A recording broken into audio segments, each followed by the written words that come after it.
Good afternoon or morning or night whenever you're listening to this. This is the Peaceful Savage, and I am going to do monthly readings for each of the signs for the month of May. And I want to start off each reading with this message that may resonate with you and may not. I just thought it was nice because we're moving out of winter and we're coming into spring now. And the message that this says is, I focus on my home this month, ensuring that it is tranquil, safe, warm, and welcoming. I find housework to be fun, as it is a way to show love for my surroundings. I regularly clean out clutter so that any stagnant energy departs with it.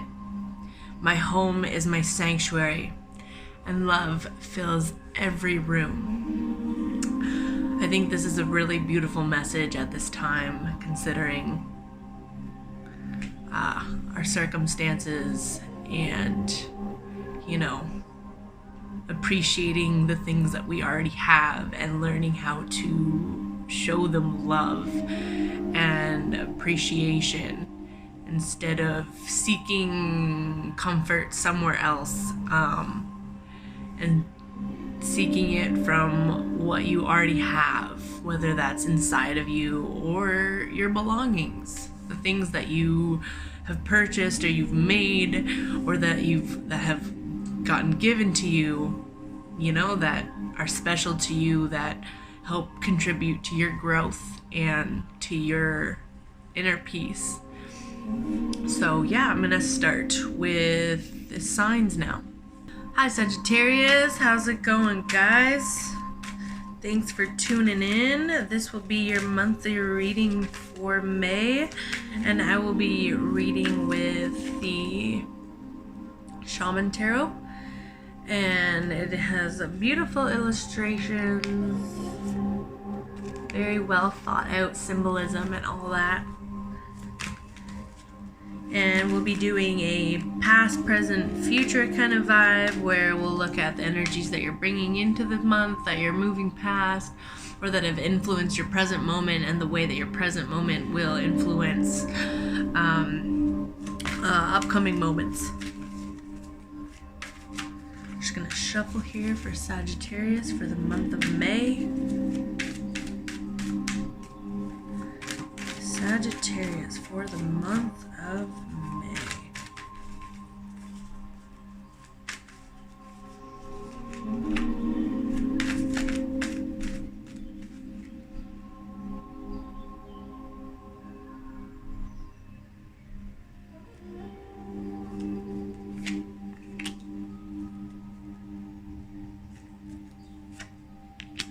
Ooh, Queen energy, guys.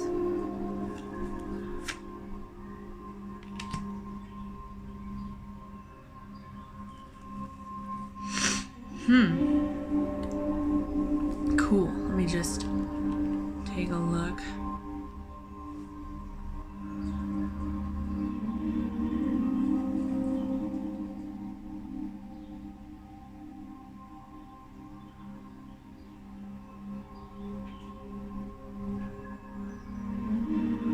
I feel like this is a month of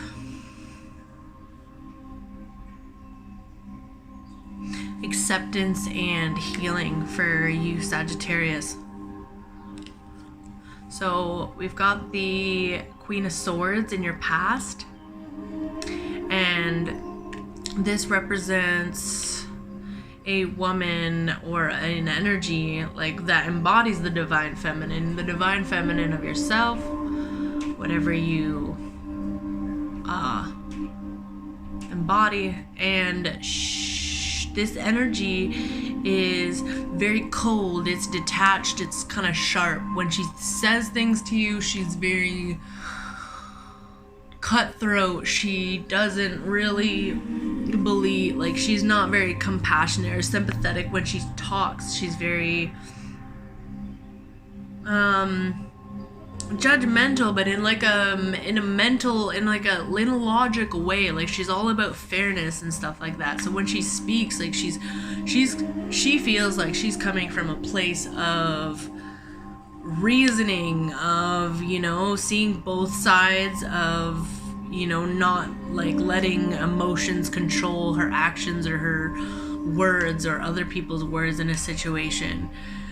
She can be very cold and cutthroat. So maybe you were coming from a time when you were communicating with people in a very intense manner, not so much one of love and compassion outwardly, because like you still can embody that, just maybe the way that you were talking and communicating your ideas and the way that you were thinking about things was logical and very black and white thinking. And coming into your present moment, you have the Queen of Wands. So I feel like you're trying to embody this new energy of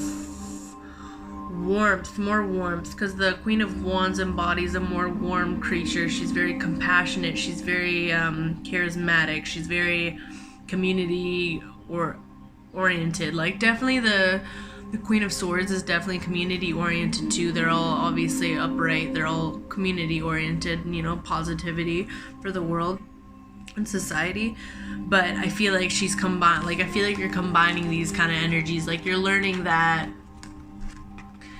if you want your way, if you want to affect this world, if you want to better yourself, if you want to create a domino effect on your habits and your lifestyle, you're going to think I feel like you're embodying this more creative energy of, you know, not being so limited with your compassion and your creativity. Like the Queen of Wands embodies a very creative woman. She sees lots of, she's very goal oriented. Like she sees opportunities a lot more than the Queen of Swords, who thinks logically, more black and white. So the Queen of Wands, like integrated with the Queen of Swords, I feel like is more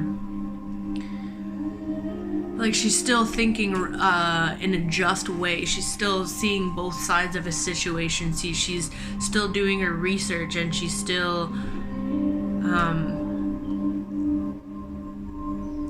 trying to get facts and, you know, judge the situation and her lifestyle fairly, like weighing the pros and cons of like what's best for her and like what's best for everybody in her life. And now she has the ability to now use that in a more creative sense. It's like her ideas now, I feel like she's becoming more inspired to go towards her goals and her dreams in a more creative way, in a more in an approach that she can now talk to others and communicate her points and her views more compassionately, more charming. Like she's able to come across as logical and with reason and fairness and coldness, but not coldness, but like, yeah, like she has that detached outlook, but she also has the charisma and the ability to sway people's emotions and their desires by the way that she preaches, the way that she talks, the way that she acts, the way that she goes towards her goals is very inspiring to others. So yeah, so this is a good time for you to, you know, share your points of view, Sagittarius. I feel a lot of warm energy radiating from you, and being able to not think so black and white, more metaphysically in a situation, and inspire others. And I feel like you are very maybe cold, and now coming into the future you have the Four of Cups, which is a card of being dissatisfied, dissatisfied, being emotionally,